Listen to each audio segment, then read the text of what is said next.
these truths to be self-evident. That all men are created equal. As a member of Congress, I get to have a lot of really interesting people in the office, experts on what they're talking about. This is the podcast For insights into the issues. China, bioterrorism, Medicare for all, in-depth discussions. Breaking it down into simple terms. We hold these truths. We hold these truths. with Dan Crenshaw. The Eagle has landed.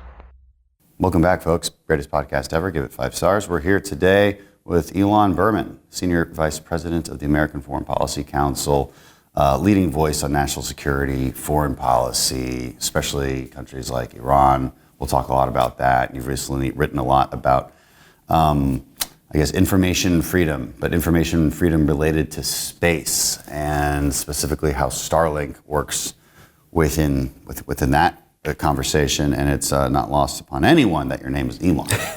It's not spelled the same, just for our viewers. It's not spelled the same, but you're a big fan of Starlink. It seems, I think so, from your writing, and how it can disrupt, future communication, but also disrupt authoritarian regimes, but also maybe help authoritarian regimes. So let's dive right into it. I actually want to start with Iran because, look, I talked to a lot of Iranian dissidents, and they want our help. But I'm like, well, what kind of help do you want exactly? Do you want us to invade? Like, what do you want us to assassinate the Ayatollah? What do you want?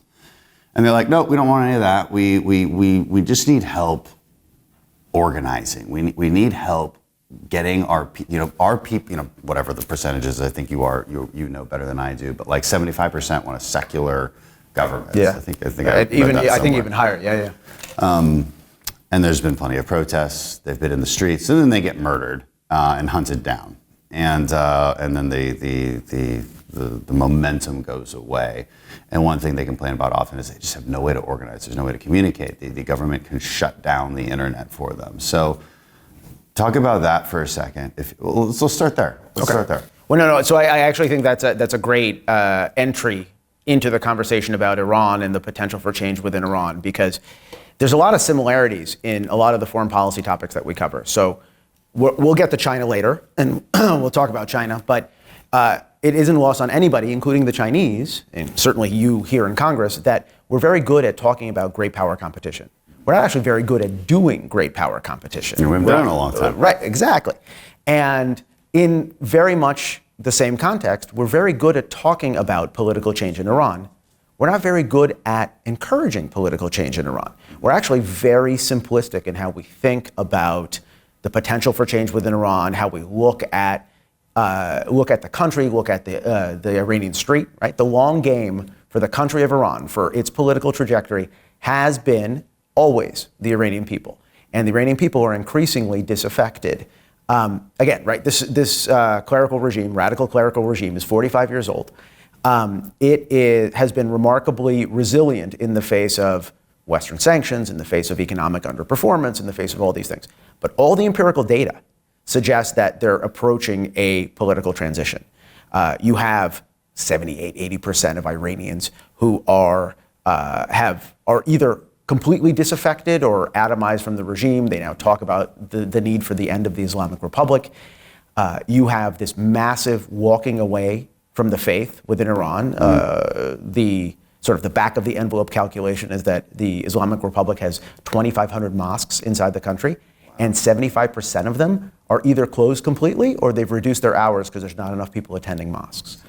And so that I've never heard before. Yeah. So and then there's the economic component. It also makes sense because there's a large Iranian population in America, LA area, Houston area where I live, and you get a very different vibe from them, right? That you don't get the sense that they're overly religious. No, that's true, and also it's a little bit self-selecting because those are the people that came of political age mostly, or sort of were coming of political age when the revolution happened. They left because they or their parents didn't like the rules. So that's understandable. What's less understandable until you figure out the demographics is what's actually happening within Iran. So Iran is a country of 87.5 million people.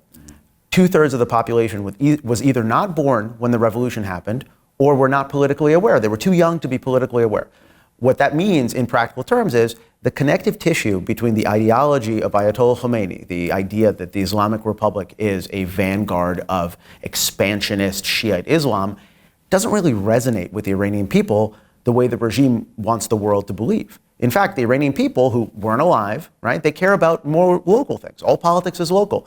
They care about the fact that on a per capita basis, Iranians today are 1/3 poorer than they were in 1979. They care about the fact that the regime routinely shuts down the internet in the country.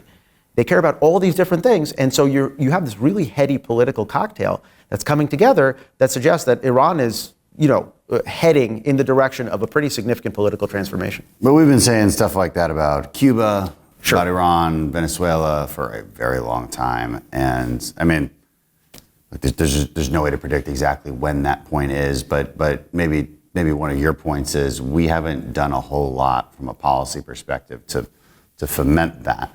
And I wonder if, even if it's simple things like putting Starlink above their heads so that they can communicate on the internet, we'll get to that. But I want to talk geopolitics a little longer. And I wonder if the reason that we're so reluctant, and there's been a reluctancy in the past few decades. I mean, aside from Iraq and Afghanistan, which was just a full-blown regime change, and that's debatable in another podcast, and I've done it plenty of times. We've been very reluctant to take stronger actions, even the most minimalist of things. Putting some money towards putting some money in. I mean, just some basic resources, whether that's in Cuba, Venezuela, or Iran, or North Korea for that matter. North Korea, totally different situation because I don't think you'll find the same. Let's let that bell ring for a second. Sorry, folks. That's how you know you're in Congress, because random bells just ring. We never know why. It just means, I think it means debate has begun or something. Anyway, North Korea is not a good example, sorry, because they are completely brainwashed. So there's no room for a revolution there. Would you agree with that? No, I think that's right. I want to go out of left field too and ask, so we have this hesitancy. And I wonder if it's because of, and you see this right now in our current politics, and it's usually like the populist versus the more traditional anyone. And on the populist side, the narrative is effectively no foreign policy decision America's ever made has been good. It's all been bad. Every problem around the world we've created ourselves with our stupid hubristic thinking. I don't really agree with that. I think foreign policy is a little bit more nuanced than that. But on Iran specifically, obviously we were involved to an extent, and maybe could you give us some background on that and what mistakes maybe we did make? So Benny? The fundamental shift that really embodies everything that we now think about Iran, that we worry about Iran, is what happened in February of 1979, right? That's the moment where the regime of the Shah Reza Pahlavi fell as a result of a retraction of American support by the Carter administration, right? The Carter administration became increasingly concerned and vocal about the excesses of the Shah's regime, human rights abuses, the limitation of civil liberties, civil rights. Sure. And that appearance of distance was the secret sauce. It was the secret sauce that empowered all manner of political opposition to the regime. hear, and from others I hear, well, we also put the Shah in the first place. Is that, how? Well, it's interesting, and there's the reality? listen, there's no shortage of historical touch points that people talk about the U.S. being culpable for the current state of affairs, right? So there's always the American involvement in what has been called charitably, I think also incorrectly, as the overthrow of Mohammad Mossadegh in the 50s. So, because I always take that with a grain of salt when someone says the CIA overthrew. Right. I'm always like, do you think the CIA is that powerful? And what resources do you think we have to literally overthrow a government? I mean, what do you think that means? Right. You can play around the edges, right? You can, but what you're in the end, what you're doing is you're looking at the current situation and current, well, let's say groups with momentum going at each other, and you either support one or the other.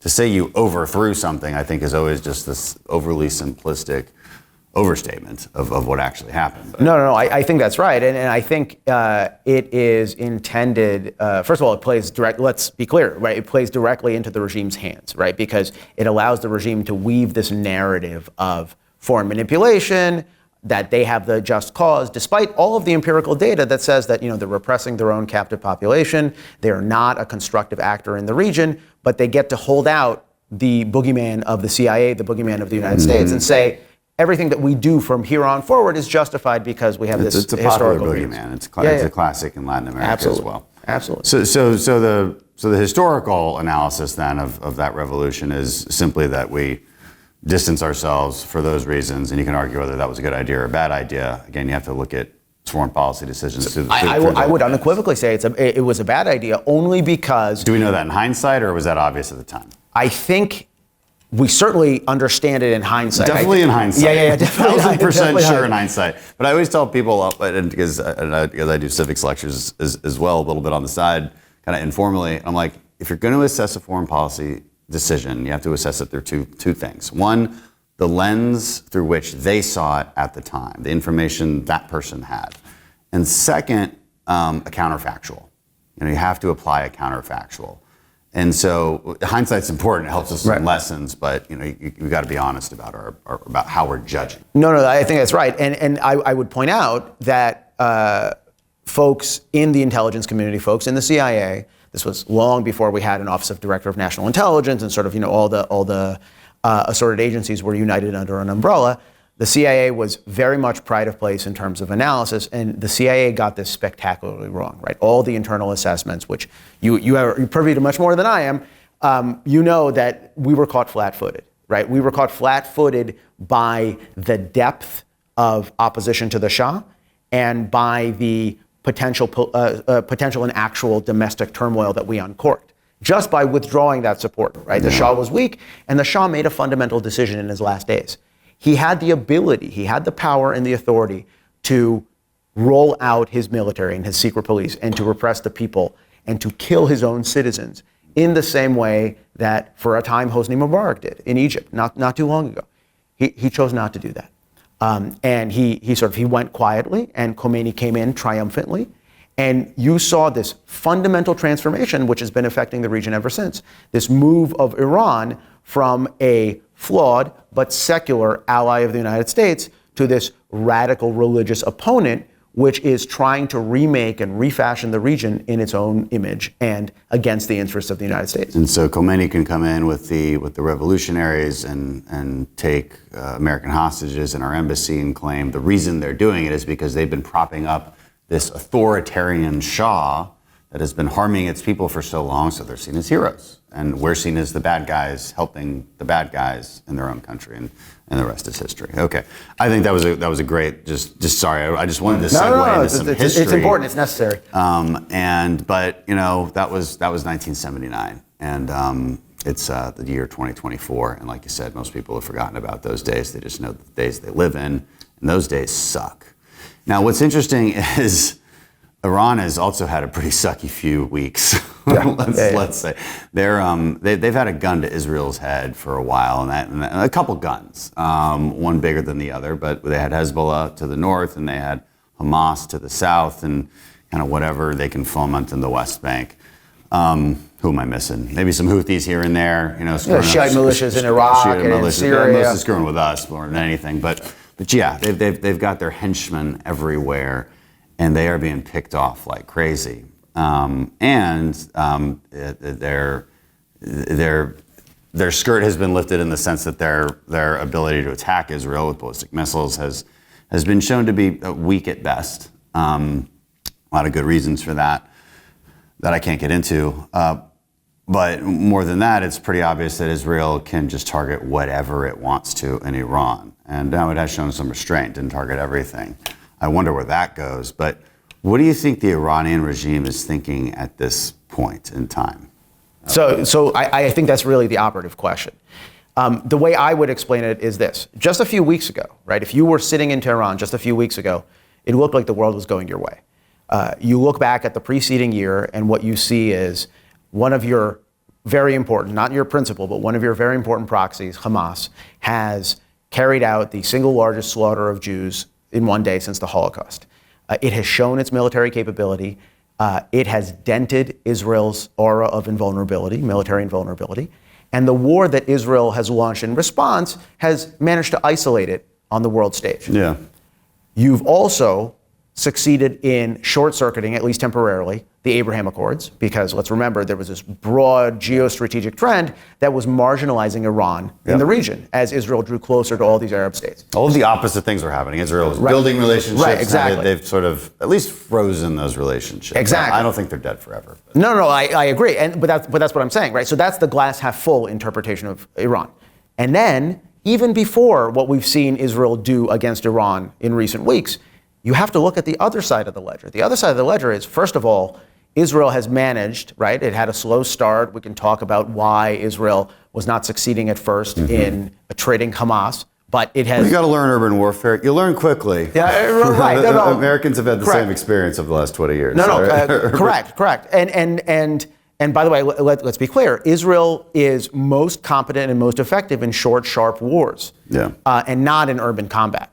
Urban combat's hell. Right. And we know it very well in the SEAL teams. Well, at least my generation does. You know, it's these kind of skills get forgotten, but at least we do a good job of integrating them into future training. But it's hard, and I said that in the beginning. I was like, this is going to be hell with the tunnels, with the IEDs that they'll lay behind, with the civilian shields that they'll use. This will be hell, and of course it has been. It's exactly what it is. No, and that's exactly right. So the momentum for both for practical reasons, because urban warfare is difficult, and also for political reasons, because of the relationship between Jerusalem and Washington and the Biden administration's hesitance.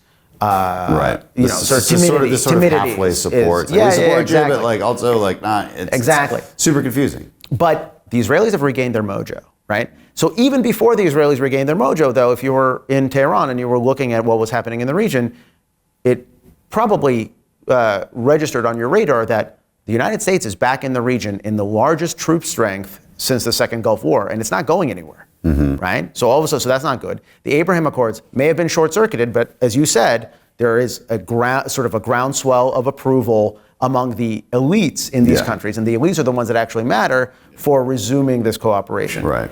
And then you fast forward. What's interesting about the Middle East politics is it's highly, in a way, rational. It's highly rational. Right. To the point where it just has no emotion whatsoever, which kind of confuses Westerners sometimes. Like the Khashoggi thing was like the perfect example, where I'll never forget a trip to Israel because it had just happened. And we had some members from the Democrat side, some members from the Republican side. And Israeli and a couple of Democrats just kept bringing it up. They were so mad about it. And I get it. Look, you can't just kill journalists. Right. It's not right. But also, Saudi Arabia has never been our friend. They're not the UK. They're not Australia. They're a transactional relationship that is beneficial to both of us. And if we're constantly breathing down their necks with our moral values and wagging our finger at them, like, it's not actually good for our interests. And I remember the Israelis just thinking, and they were always so confused by these reactions by Americans. They were like, why do you guys care? Right. This is the Middle East. Like, right. So I just tell that story to show like how cold-hearted, rational sometimes they are. So it's believable that these elites are like, look, we can't support Israel right now, but like it's in our best interest to have the Abraham Accords come back at a future date.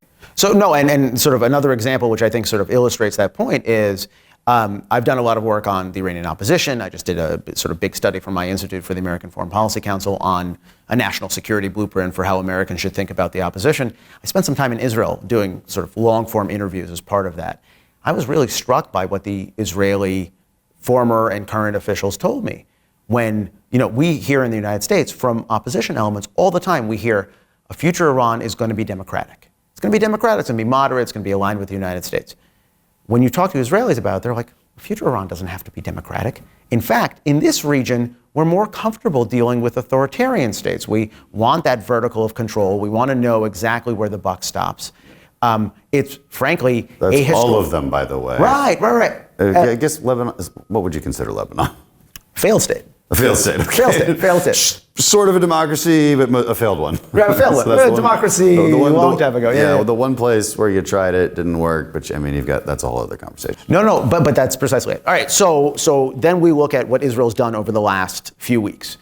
Israel has managed over the course of something like 11, 12 days to really demolish Iran's principal terrorist proxy. So in the years preceding, and I'm sure you heard this here in Washington and when you went to Israel, the level of self-censorship and the level of self-deterrence on the part of Israelis was actually tremendous, right? Hezbollah is 10 feet tall. Hezbollah has this massive arsenal. Hezbollah was a shaping force in Israeli strategic decision-making. Really? And that's really been pulled apart, right? The Israelis, over the course of 11, 12 days, they managed to decapitate the leadership. They killed Hassan Nasrallah, the leader. I would say more importantly, like the second, third, fourth, fifth exactly. tier of leaders. Exactly, with their combined beeper, walkie-talkie operations, which they've now taken credit for. Coolest stop ever. No, absolutely. If it was a script, it would be rejected, right? This is too far-fetched. Yeah, there's no way you could do this and pull this off. There's no way nobody would find out. Like, that's and yet, right? That has been layered on top of the killing of Nasrallah, which has been layered on top of the erosion of what the Israelis estimate to be something like 70% of Hezbollah's ballistic missile arsenal and short-range rocket arsenal. All of that has really fundamentally reordered the way the Iranians think. Because if you think about it, right, the big show in the context of Israeli-Iranian competition is the nuclear program. It's the fast mover. It's been out in the open for almost a quarter of a century, right? A little bit more than 2 decades. And the Iranians have learned the lessons of Iraq. They've learned the lessons of Libya. The idea that they're going behind is to make their program survivable. It is scattered. It is hardened. It's an increasingly mature and sophisticated program. And their idea is we want to create this to be as difficult to get at as possible. And in this conversation, there's only 2 countries that matter. There's America, which has the capability, and there's Israel, which increasingly has the political will to do it. So what they also did was they built a redundancy, a safeguard. The safeguard was Hezbollah to the north of Israel was the blackmail tool. If Israel ever chose to move against the Iranian nuclear program in any meaningful way, Hezbollah would rain down fire on urban centers in the north of Israel, maybe in the center of Israel. And Israel didn't do anything like that. That threat, that blackmail threat is now gone. So it's a whole new day, right? And you combine that with what Israel did on October 26th. Right? As you said, limited strike. For my calculation, there's really 4 pillars that Israel could have taken out.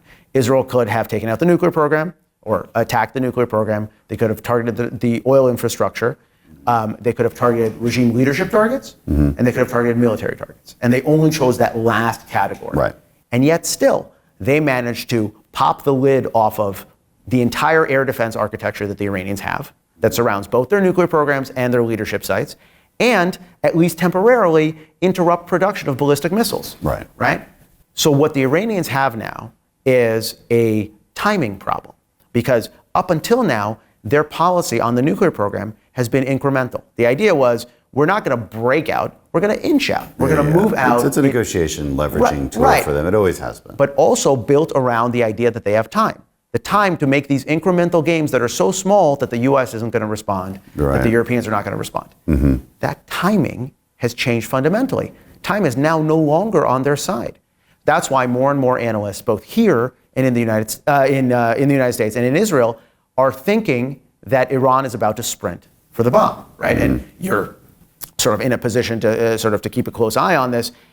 The estimates that I've seen vary pretty significantly, right? Because there's a lot of things that go into that. It's not just enriching uranium, which they've already enriched to weapons grade. It's miniaturization, it's weaponization, it's building a warhead, it's ballistic missiles, it's how you marry the components. Anywhere from 6 months to 18 months, right? So what you have now is a series of decision points that are coming for the Israelis, but also for the incoming Trump administration. Because the Iranian nuclear file is going to become mature and is going to be opened on the Trump administration's second term. Right. No, the other side of that is they're still rational actors, and they know that if they sprint towards a bomb, it means a full-on war, either from Israel or us or both, and for good reason. So do you think they really do that? And the only reason they would do that then is if they feel that they're being existentially threatened. And then what is the threshold that makes them feel existentially threatened? So I think they are existentially threatened, but not by the people that you think. It's not by the Israelis, and frankly, it's not by us, right? We've made it very clear that, Brian Hook gave a statement a few days ago that President-elect Trump is not in the business of regime change in Iran. But remember, demographics matter. Demographics determine the pace of a population. So what you have in Iran, that country of 87.5 million people, is a population that is overwhelmingly young, presided over by a clerical elite that's in its 80s and 90s even. And so the regime has glommed onto this idea of nuclear possession as a way to remain in power past their sell-by date. And so what you're very likely to see, if Iran crosses that nuclear threshold, is this massive clampdown, even more so than we're seeing now, on the domestic, on Iran's captive population. Because the Iranian regime understands that the ideological bonds don't tether the people to the regime. They have to stay in power in some way. And what they also understand is, based on the experience of Iraq, the comparable experience of North Korea, is that the West does not interfere in the internal affairs of nuclear possessors. We don't do it. We haven't done it in North Korea. We don't really do it in China. We don't do it in Russia, right? So the idea is they've hit upon the nuclear program as a way to create breathing room for themselves to improve their position, not just globally, but also domestically. Yeah.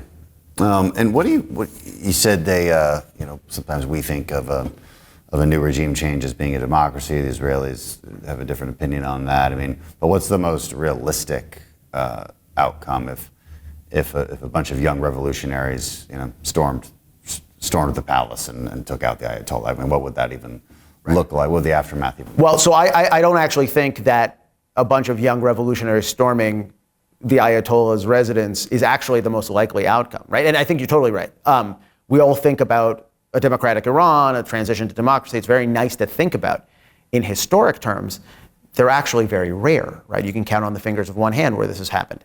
What's much more common is authoritarian to authoritarian transitions, right? Where you transition from a repressive regime to a different kind of repressive regime.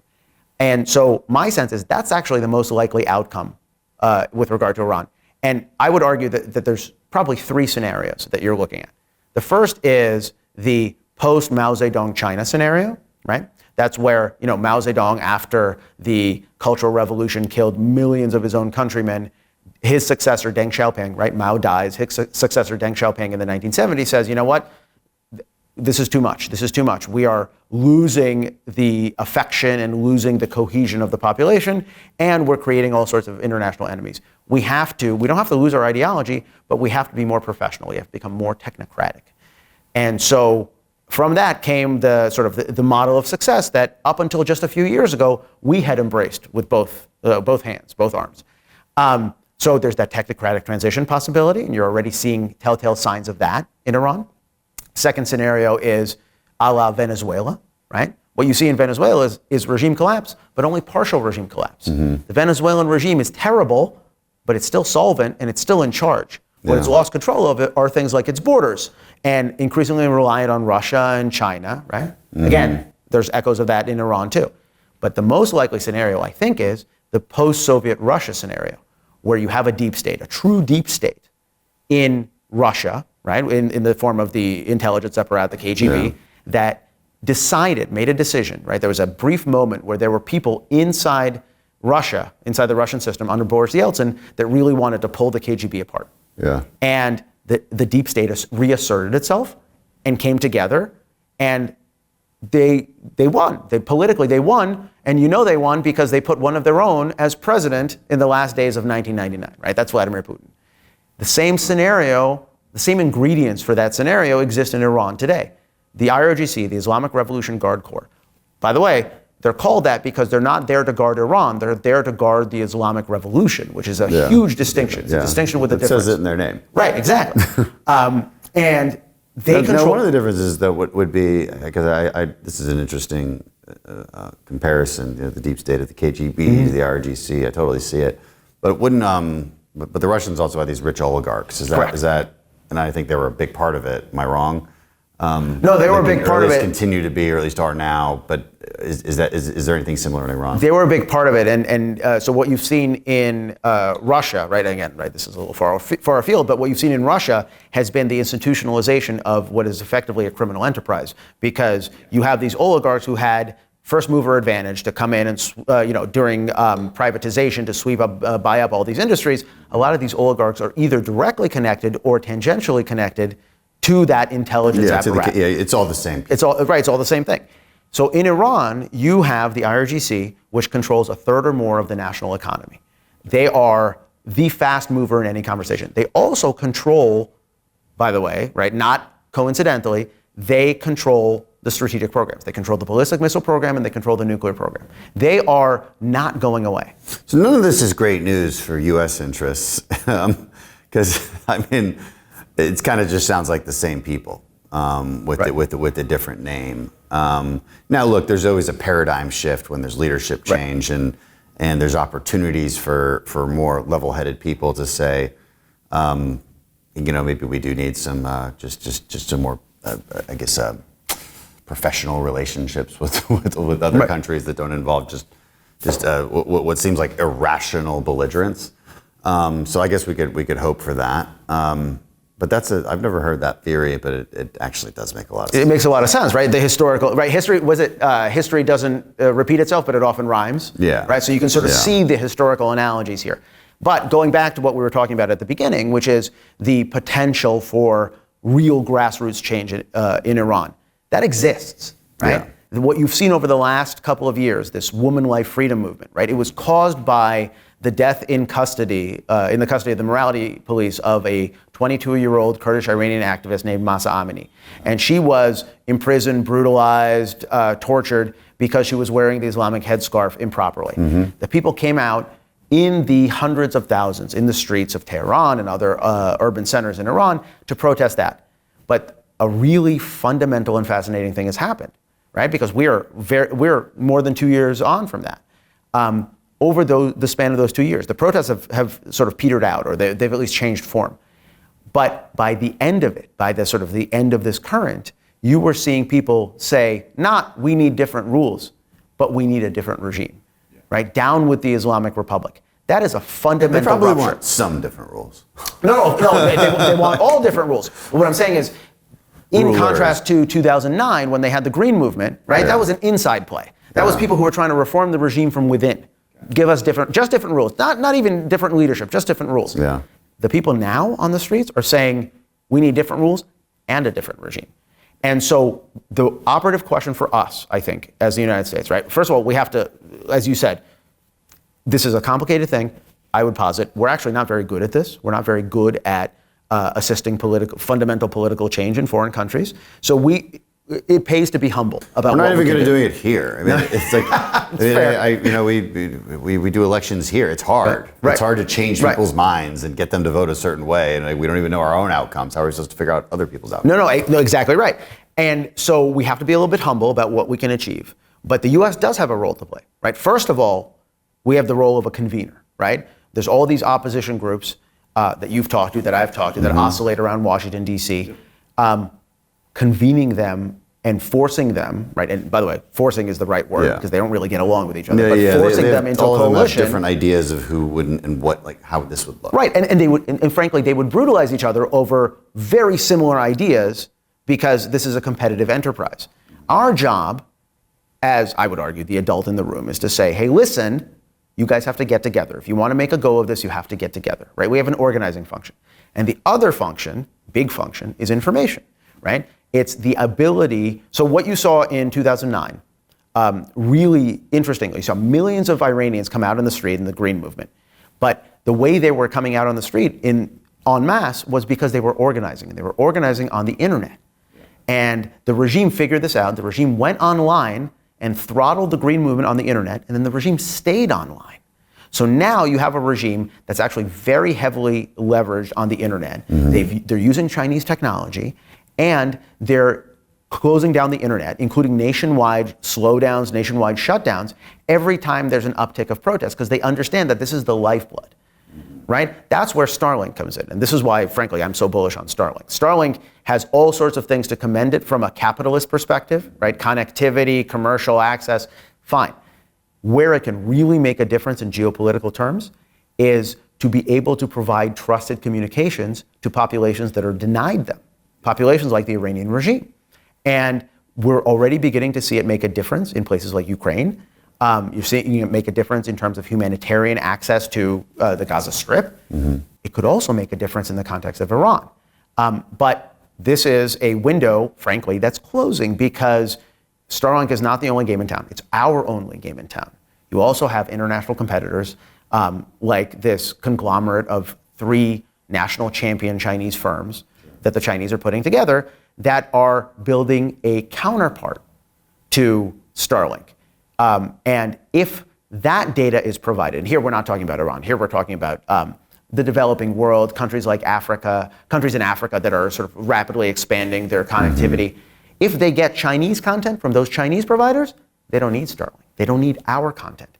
And I would bet good money that any Chinese content that comes from those Chinese satellites beamed into Africa will not carry the voice of America. No, it's a similar conversation about the TikTok ban. It's a tool to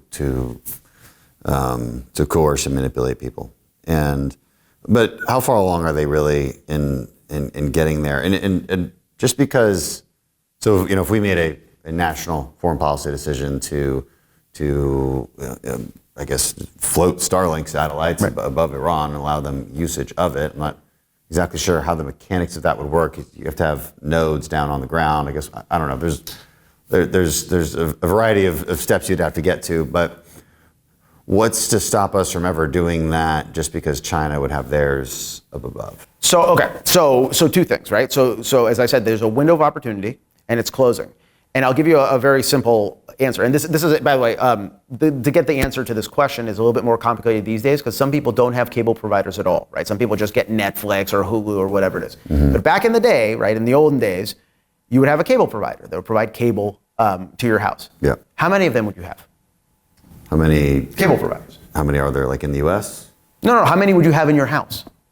One. One, because you only need one. So my point is that this is a zero-sum game. When you have an expanding market on the continent of Africa, and by the way, the reason I keep foot stomping Africa is because the population of Africa is the fastest growing in the world. Africa is 1.5 billion people today. In 30 years, it's going to be 2.3 billion people. Africa right now is 40% wired, 40% connected, digitally connected. But that is explosive growth. And the expectation is that in 3 decades, it's going to be 80% connected. So that surge, that 40% of an expanding continental population, they're going to get their data from somewhere. And it seems most likely to be coming from these low Earth satellite type of Correct. low Earth orbit Correct. satellite type of, just like it does here. I mean, we're talking about bringing broadband and internet, and we're talking about fiber optic cables wired out to the rural counties of Texas, which is an extremely expensive thing to do for like 5 people. It seems pretty obvious that something like Starlink makes a lot more sense. 100%. And also, if the Chinese layer this offer of digital connectivity on top of what they're already doing with continental governments, right? Because remember, this isn't happening in isolation. This is happening on the back of the Belt and Road Project, on the back of this massive infrastructure push by China into the developing world, right? They're signing all sorts of contracts with foreign governments, all sorts of contracts with governments, frankly, that are autocratic, that very much like Chinese value-free investing. They don't want the entanglement of an America that pressures them on human rights or transparency, anti-corruption. If China can make the value proposition, hey, as part of the Belt and Road, we're going to give you digital connectivity as well. And guess what? Because you're an authoritarian regime, you can shut it off whenever you want. We don't care. Exactly right. Elon wouldn't let you do that. No. He would not. And by the way, we should talk about Brazil if you got some knowledge behind that. I know a little, but even before we get there, right? So that's true. But they don't even have to shut it off. Because think about it this way. When I was growing up, right, we had a cable provider. I grew up in New England. We had a certain channel lineup, right? We had all the ones you would expect, ABC, NBC, Fox, whatever it is. And then we'd have region-specific ones, right? And that was specific to that cable provider. my friends that lived on the West Coast had a completely different set of channels. They had ABC, NBC, Fox, but they also had different regional channels. And they did not have access to what I had access to. So the reason that's important is because if China is the one providing space-based connectivity, they're the ones that get to decide what the channel lineup is. Right. And so our ability to win hearts and minds in this expanding continental population, that window closes very rapidly. Yeah, and I get that point. I guess part of this conversation then needs to be a little bit technical about what is required to make Starlink work. So again, if we made a foreign policy decision, not a business decision, because I think you're alluding to a lot of business competition issues and how that window is closing, and I see what you mean there. But if we have a foreign policy decision where, okay, our mission is to get Iranian people to communicate to each other better, because right now they can't. And the only way we see to do that is to put a bunch of Starlink satellites over Iran and let them do. But that's not that simple, is it? This gets to a technical part about Starlink that I guess I'm just not as aware of. You still need a node on the ground, do you not? There has to be some buy-in. I think so. I think there's, and again, right, I'm not the technical guy. Or can you just can your cell phone just link up? Can you just choose Starlink as your provider? How does? So I think you need a technical guy to actually explain that to you. The way I understand it is that you need some sort of technological backbone, but it doesn't actually have to be sort of right where you are. Mm-hmm. So it's possible to do it, right? Kind of like the United States does short and medium wave radio transmissions into Iran, and they use transmitters that are not in territorial Iran, right? They're sort of situated geographically around Iran. So I think, but here's the thing, right? Ultimately, what this requires before any of those conversations is an understanding that Starlink can be a geopolitical tool. It's not just a commercial venture, it's a geopolitical tool. What you have, at least under the current administration, is a complete unwillingness to back that geopolitical aspect. And you name-checked Brazil, and I think that's a great example, right? The difficulties that Starlink has had in Brazil have been compounded by the silence of the White House. Mm-hmm. And by the fact that the Biden administration has not really embraced the idea. Look, I am not wedded to Starlink above all. I would love it if the US had a whole series of firms like this that could do this, that could provide internet connectivity in a way that blew apart the rigid, tight control that the Chinese are trying to impose on the developing world. But we don't have any, right? Starlink is the fast mover in our conversation. And that requires us to think strategically about what Starlink can do for us, not just in commercial terms, but in foreign policy terms as well. Yeah. At what point is there not enough space left in low Earth orbit? Because it's a common conversation about space trash, and there'd be too many things flying around the Earth that are eventually all going to crash into each other and screw up our communication systems. That's a good question. And again, right, I know outside your office you have sort of the shield of the Space Force and the other services. I'm not a Space Force guy. I'm not a space guy. So I don't know the answer to that. It's a great question. But I can tell you that at least based upon what Starlink is planning on their commercial plan, by the way, freely available if you go on the Starlink website, the Chinese plans, not freely available, but you can sort of suss it out based upon their national documents that are in the open source. They believe that they have the ability to grow pretty significantly. They believe that they have the ability to throw up, both companies independently throw up 40,000 satellites, right? That's a lot. And again, right, it does raise that question about a crowded low Earth orbit. But at least for now, the idea is to go. Yeah. Starlink make money? It's a profitable company already? It's amazing what Elon does. It really is. That's been a fascinating conversation. We're out of time, but Elon, different Elon. Thanks for coming on and talking to us about this. It's great to be up to speed on what's going on in Iran and how America might actually be able to help in a productive way. So. No, and thank you for all you do. Appreciate it.